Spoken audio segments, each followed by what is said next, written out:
چونکہ آیت نمبر 14 میں اسلام اور ایمان جدا، اور کچھ لوگوں کا اسلام قبول، اطاعت قبول، ایمان کی نفی مطلق،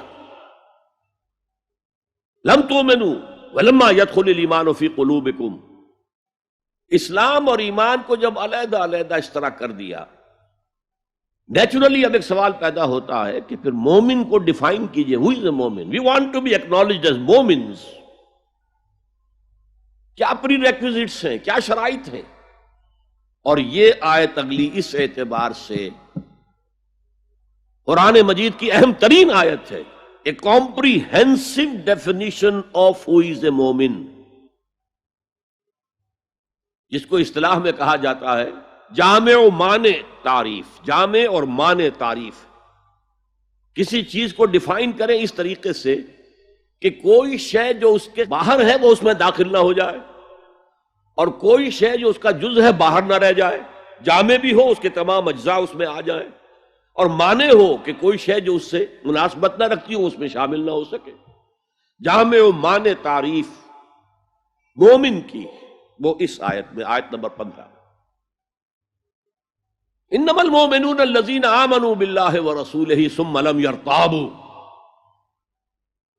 اب یہاں بھی وہ اسلوب حصر ہے، انما، اور حصر کا مفہوم میں کئی دفعہ سمجھا چکا ہوں کہ آپ کہیں کہ زید عالم ہے، اس سے دوسروں کے علم کی نفی نہیں ہوئی، اور بھی ہو سکتے ہیں. زید ہی عالم ہے تو دوسروں کی نفی ہو گئی کہ اس مجمع میں صرف ایک عالم ہے اور وہ زید ہے، باقی کوئی عالم نہیں. اسے حصر کہتے ہیں. تو میں نے چونکہ کہا ہے کہ موسٹ کمپریہنسو ڈیفینیشن آف ہو از اے مومن، اس کا آغاز بھی حصر سے ہے، اس کا اختتام بھی حصر پر ہے. انما کلمہ حصر ہے، اور آخر میں اولئک ھم الصادقون، وہ بھی اسلوب حصر ہے. انما المؤمنون الذین آمنوا باللہ ورسولہ ثم لم یرتابوا. مومن تو صرف وہ ہے جو ایمان لائے اللہ پر اور اس کے رسول پر، پھر شک میں ہرگز نہیں پڑے. یہ پھر لم آ گیا، یہاں مرتابو نہیں آیا، لم یرتابو، ہرگز شک میں نہیں پڑے. یہ واحد مقام قرآن کا جہاں پر کہ یہ لفظ اضافی طور پر آیا ہے ایمان کے بعد. ثم لم یرتابو، یرتابو بنا ریب سے، شک. الف لام میم ذالک الکتاب لا ریب فیہ. ارتابا یرتابو، شک میں پڑ جانا. ثم لم یرتابو، پھر شک میں ہرگز نہیں پڑے. ان کا دل ایمان پر یقین کے ساتھ معمور ہو گیا. چنانچہ پازیٹو انداز میں یہی شان بیان ہوئی ہے صحابہ کی اکثریت کی اسی سورہ حجرات میں.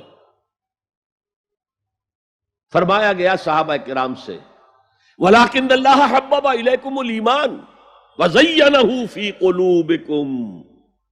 اللہ نے تو تمہارے نزدیک ایمان کو محبوب بنا دیا ہے اور تمہارے دلوں میں کھبا دیا ہے، مزین کر دیا تمہارے دلوں کو ایمان سے، منور کر دیا تمہارے دلوں کو ایمان سے. تو یہاں فرمایا انما المؤمنون الذین آمنوا باللہ ورسولہ ثم لم یرتابوا، اضافی شرط.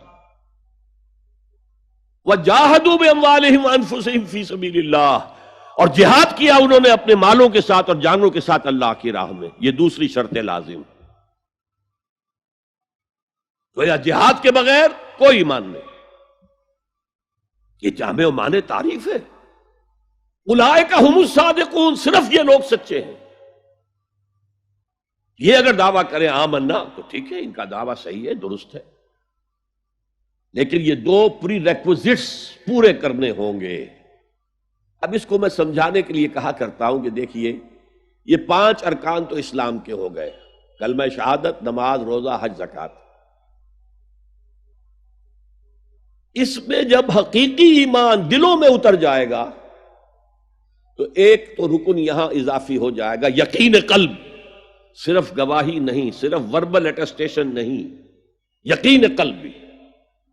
اور دوسرا عمل میں آ جائے گا جہاد فی سبیل اللہ.